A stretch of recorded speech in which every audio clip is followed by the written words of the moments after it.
السلام علیکم ورحمت الله وبرکاتہ. زه یم ستاسو ورور ولی الله یو ځل بیا د پښتو ټک یوټیوب چینل له طرف نه ستاسو په خدمت کې حاضر یم.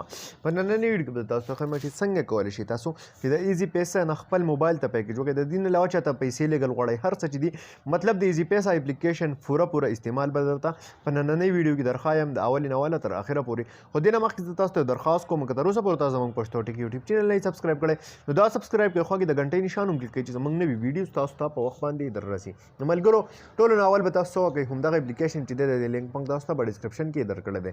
تاسو به دغه اپلیکیشن خپل موبایل ته څه کوئ ډاونلوډ کړئ. ټیک ده، کله چې دا تاسو خپل موبایل ته ډاونلوډ کړئ نو بیا به تاسو دې له څه وکړئ، دې کې به یو آی ډي سرچ کړئ. مثال په طور لکه ستاسو په نوم باندې کم سیم وي تاسو به هغه نوم باندې هم دې له آی ډي جوړه کړئ. ټیک ده، خو دلته کې دا کوم نمبر چې دی دا زما د موبایل نمبر دی، دې باندې ما دې کې اکاونټ جوړ کړی دی خپل په نوم باندې. ټیک ده، اوس د دې نه تاسو کولی څه شئ، دې نه تاسو پیسې چاته لیږل غواړئ. ټیک ده، د 1 لک روپو پورې دې نه تاسو هر چاته پیمنټ کولی شئ. دې نه علاوه ځان ته د ایزي لوډ کول غواړئ یا پکې خپل موبایل ته پیکیجز کول غواړئ یا بیل پیمنټ چې دی مطلب تاسو خپل بیل ادا کول غواړئ نو هغه تاسو خپل له موبایل نه کولی شئ. بازار تلو ته پکې ستاسو ضرورت نه راځي.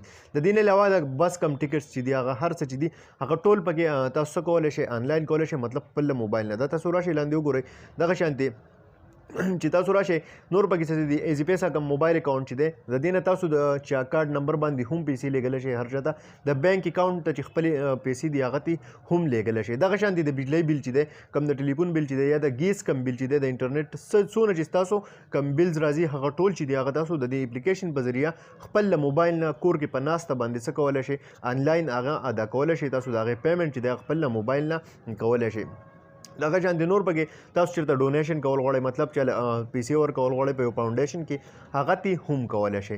دغه شانتې کوم چالان چې وي د بینک یا د بل څه وي هغه پکې تاسو جمع کولی شئ خپل له موبایل په ذریعه سره. دغه شانتې کوم بس ټکټس چې دي هر څه چې دي هغه کولی شئ. ټوله نه غټه خبره پکې دا ده که تاسو چېرته په دراز.com باندې شاپینګ وکړئ ځان له مطلب خپل له ضرورت شیشې والې څه سودا وکړئ د هغې پیمنټ چې دی هغه هم تاسو خپل له موبایل نه کولی شئ. دغه شانتې بیا د دې نه علاوه کم کیش ډپازټ چې دی یا کم کیش وډرال چې دی هر څه چې دي هغه ته تاسو ښه په اسانه طریقې سره ښه ایزیلی کولی شئ. اوس د دې نه به تاسو مطلب پیسې څنګه لیږئ، دلته کې تاسو له آپشن راکړی دی د سینډ مني. ټیک ده، اوس دلته کې دا چې ما ته چا پیسې را لیږلي دي یا ما چاته لیږلي دي هغه هسټري هم ما ته په دې ځای کې ښایي. تاسو به دلته کې د هغه کم کانټیکټ ته چې تاسو لیږئ نو هغه به تاسو د هغه نمبر صرف دلته کې څه وکړئ د هغه نمبر به ولیکئ. هم لاندې به راشئ دلته کې اوس تاسو هغه ته موبایل اکاونټ ته لیږل غواړئ یا کارډ ته لیږل غواړئ یا د بینک اکاونټ ته لیږل غواړئ. ټیک ده، یا جیس کیش بل څه چې وي هر څه چې وي هغې ته لیږل غواړئ نو هغه به د دې ځای نه تاسو هغه میتھډ چې دی هغه طریقه به سلیکټ کړئ. بیا به چې مخکې تاسو کله لاړ شئ هلته به تاسو څه وکړئ څونه پیمنټ ورته تاسو کول غواړئ څونه پیسې ورته لیږل غواړئ نو هغه به ورته ولیکئ نو هغه دونه پیمنټ به هغه ته وشي. دغه شانتې ایزي لوډ ټکول غواړئ نو دویم کوم آپشن چې دی هغه د ایزي لوډ آپشن دی. ټیک ده، دلته به سمپلي تاسو څه وکړئ د هغه کس نمبر به ولیکئ او چې څونه ایزي لوډ ورته کول غواړئ نو هغه به ورته د دې ځای نه وکړئ. دغه شانتې که تاسو خپل موبایل ته پیکیج کول غواړئ په دې باندې به کلیک وکړئ چې چا ته پیکیج کول غواړئ که ځان ته کول غواړئ او که بل چا ته کول غواړئ نو دا وګورئ تاسو له ډېر اسان پیکیجونه هغه هم د ټوټلو نیټورک د ټیلینار زونګ یوفون جیز هر څه چې دي هغه ټول تاسو له د دې ځای نه راخلي. نو ملګرو نو امید لرم چې ویډیو به مو خوښه شوي وي، که خوښه شوي وي نو لایک یې کړئ، چینل سبسکرایبول مه هېروئ، ملګرو سره یې شیر کړئ. د راتلونکي ویډیو پورې د خپل ځان ډېر زیات خیال ساتئ. د خدای په امان.